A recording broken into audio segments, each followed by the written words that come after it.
inline position for him, right? I have all my tools assembled, right? The procedure I'm gonna do is an intubation, so of course I have my appropriate sized Is there a 6.5 too? there probably is right here. 5.5. Oh, what's this? 6.5. Okay, so here's a 6.5. I have to get you a big smaller one. Cause He's tight. yeah.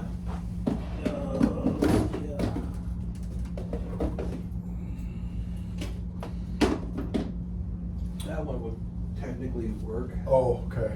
Cause this is actually down to 5.5. 6 or 6.5, I think. Oh. But I think because it's a 6.5, it might be a little close. So we'll see if you can do it, and if not, then I'll have you try the Right. kid one. Okay. Okay. Cool. Especially since that one's been used so many times, it might Yeah. just be. It's just rode hard. Yeah. You know, training equipment, it's not Yeah, as good as sure. the first time. I know it.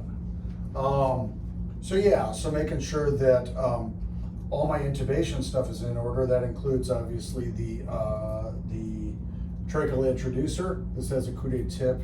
I also have a 10 ml syringe.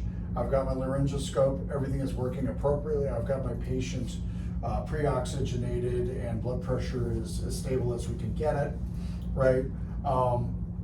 I also want to make sure that I have my backup stuff. I have iGel appropriately sized for him. It's a 4, let's say. Right. And then I also have my cry kit out. Okay, Perfect, yep. that's my plan C, right? However, my partner has drawn up, for this patient, let's say we're going to RSI. I'll select ketamine and rocuronium.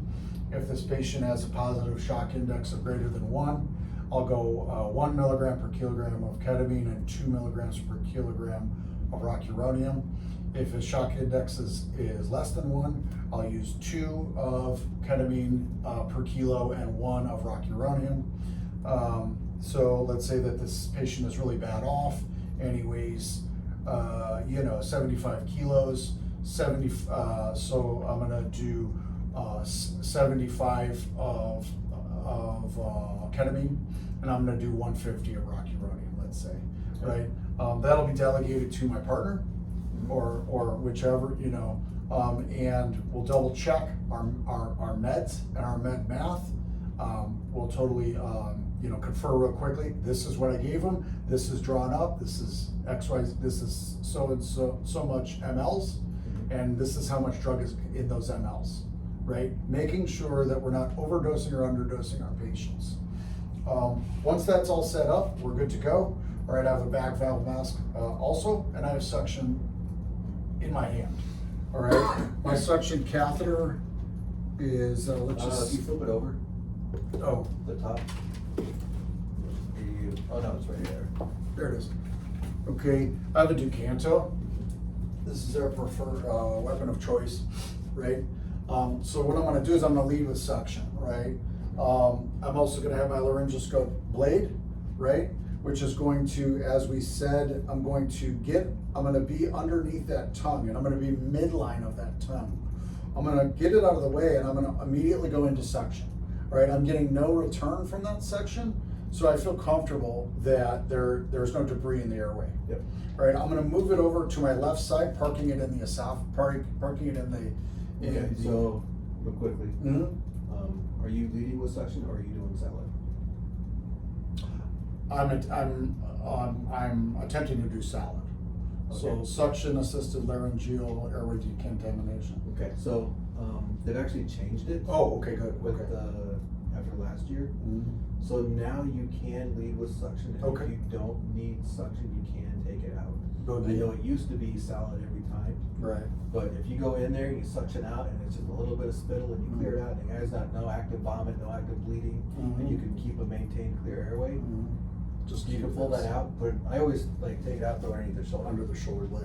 just somewhere close. Yeah, totally. That way you still have it close, but you don't have that extra tube in the mouth. Mhm. Especially with some of these patients who have small mouths anyways. Mhm.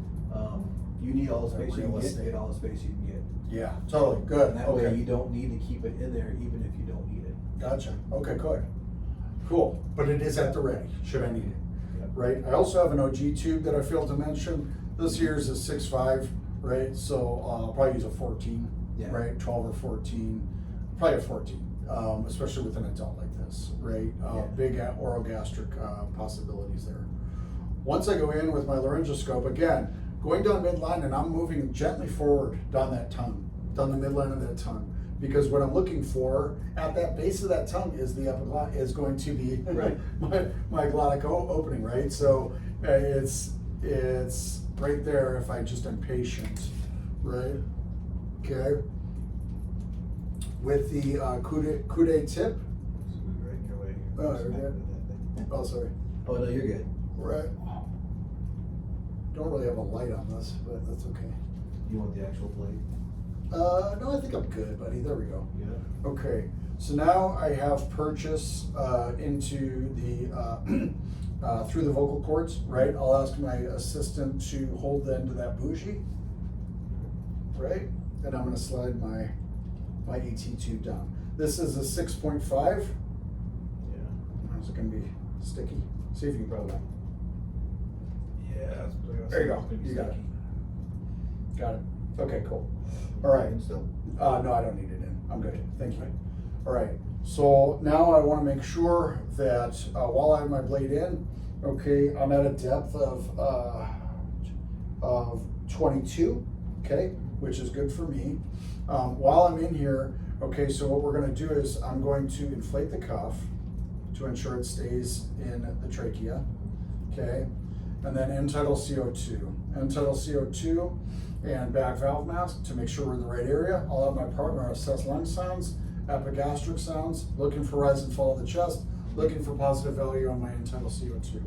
Once that is satisfied, okay, I can also quickly drop an OG tube, all right? That's going to be measured from the corner of the mouth around the ear and to the sort of epigastric region, Yeah. right? Typically 40 to 50 centimeters-ish, 40 to 60, I guess. Once that's there, I can place a tube holder over the whole bundle. That'll include my OG tube, all right? And then I can obviously monitor, right, to make sure that there's no changes to the patient. Then, of course, we can hook up our already primed and programmed vent. Yeah. Cool. Any questions at all? No, sir. No, sir. All right. We got that one. Cool. And we have the kids over here if you want to play Okay, around with those too. totally.